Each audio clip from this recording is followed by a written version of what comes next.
What's up, guys? I'm Jeremy.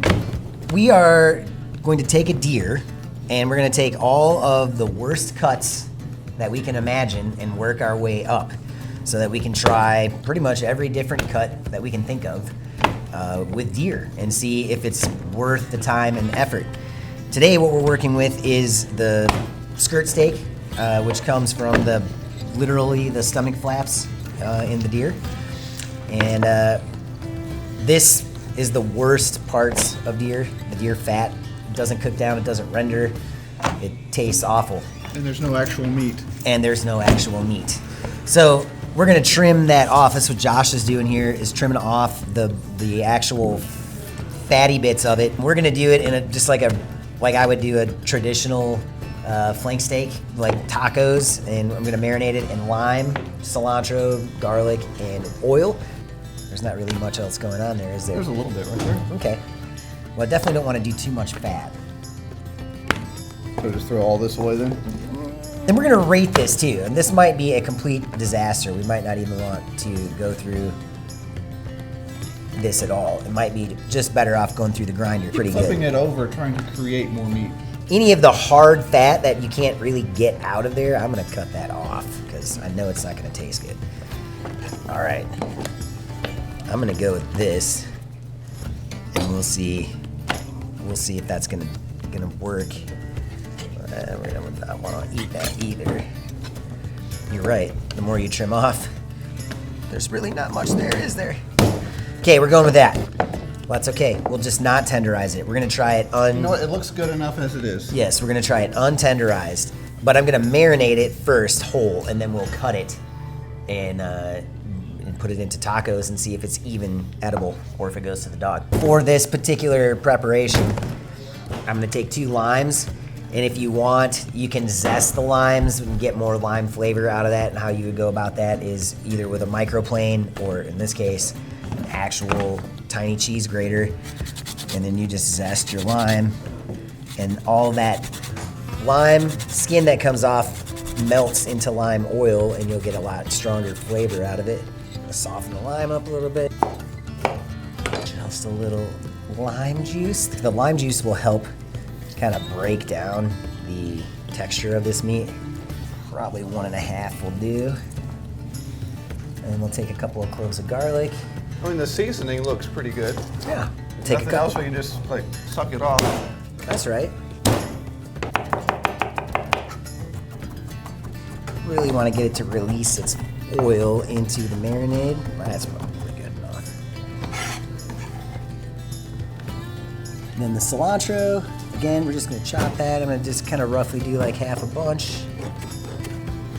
And stems and everything, there's a lot of flavor in your stems, and most of this stuff is gonna get cooked off anyway. What's the difference between cilantro and parsley? A huge difference. They are not interchangeable.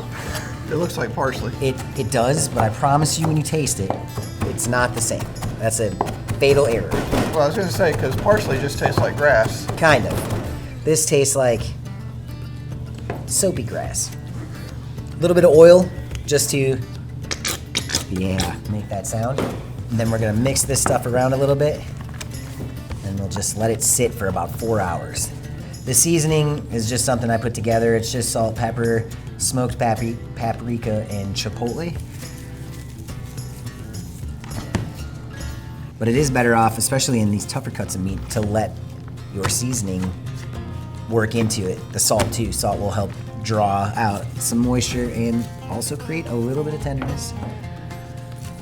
Although I'm not sure it's gonna help with this. All right, that's what we're gonna do. We're gonna let it sit, and then we'll try it so you don't have to. I'll try it first, Ethan. Very herby right here. Looks lovely. Just marinated for a few hours, about 3 hours. What we're looking for is searing, meaning that it's very hot so that you just get a nice golden brown on the outside, because we're really probably gonna cook this for like 2 minutes, tops on each side. Nice. Nice. You don't really want to move it around too much because that'll mess up your sear, or flip it too much. It's one flip and done. And if you're like me, you want to fuss with it because you're antsy all the time. How many restaurants have you worked in? more than 12, less than 20 maybe. Roughly 18 years worth of experience, from fine dining to the opposite of fine dining. I've worked under multiple James Beard award-winning chefs in Chicago for 8 years, and then I left. And I've kind of been traveling around since then until we landed here 12 years ago. That'll make you feel better. It's vitamin C. So you really want to get your pan almost as hot, so hot that when you put your hand over it, you can't hold it over it for more than 3 seconds. So this may not get that like beautiful golden brown that we're looking for, but it'll be all right. Yeah, we got a little bit. We got a little bit. Yeah, looks nice. Yeah. I mean, it does look nice. I'm sure it's going to taste lovely. But a deer is substantially tougher than beef, and they run these through the tenderizer with beef. Oh, they do? Yes. We're going to rate this on a scale of 0 to 5. Yeah. 0 being like dog meat, and 5 being like red stag. Yeah. It will taste good though. You just might have to chew it for a really long time. All right, Josh. Do you want to try it first, or do you want me to? I'll try it first. Okay. It's actually cut very tender. Oh, wow. Give it a shot, Josh.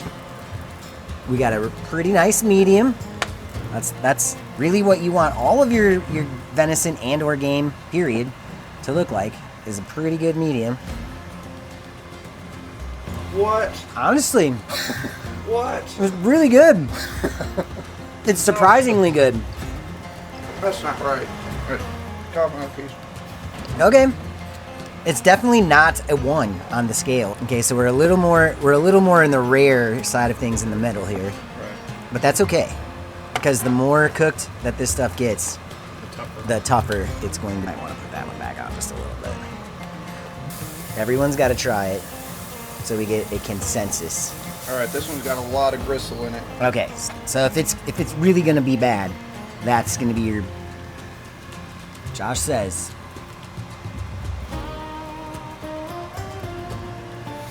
See, we're all surprised, I mean, pleasantly. like, that's pushing a 3. I'm not gonna lie, y'all. I think I'm gonna be cutting more stomach flaps off a deer.